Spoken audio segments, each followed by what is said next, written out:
Segregated mandates, possibly the most unsexy phrase you will come across all year. And yet, these boringly named contracts are becoming increasingly popular. When wealth management firms hire a fund manager to run a bespoke investment portfolio for their clients, this is known as a segregated mandate.Take. For example, St. James's Place, SJP, which hired now-defamed fund manager Neil Woodford to manage client assets across a number of funds in 2014. Woodford got into hot water earlier this year, which prompted SJP to sack him as manager of the £3.5 billion mandate in June. But while Columbia Threadneedle and RWC partners were hired to replace Woodford for SJP's funds, the investments weren't completely unscathed from the scandal.A spokesperson for SJP says, "We contract out the management of our funds because it gives us the freedom to choose the best managers from the global investment market, which are often only available to large institutional investors. We continually assess our managers and are well positioned to make changes quickly when appropriate.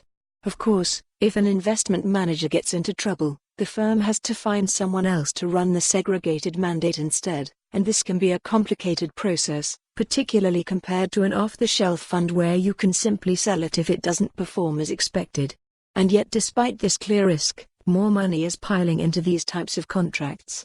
Looking across vertically integrated wealth managers and discretionary fund managers, research firm NextWealth estimates that there are £112 billion in assets in segregated mandates.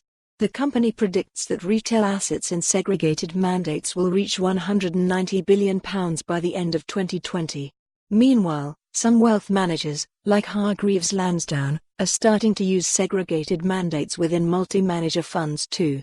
And according to figures from the Investment Association, segregated mandates represented 66% of assets managed for third-party institutional mandates at the end of 2018, with the proportion increasing slightly from around 62% when the YA began to collect this data in 2011. Companies that commission these mandates can exercise more control over the investment decisions, laying down rules to meet their own needs. With SJP, for example, the firm restricts investments in unquoted stocks, meaning that fortunately, the segregated mandates were more liquid than Woodford's own equity income fund was before it was suspended. The other, arguably bigger, benefit is that management fees are cheaper than buying regular funds, though whether this saving is passed on to the end client is another question entirely. Mike Barrett, consulting director at the Langcat, notes that wealth managers can potentially get some additional margin from these activities.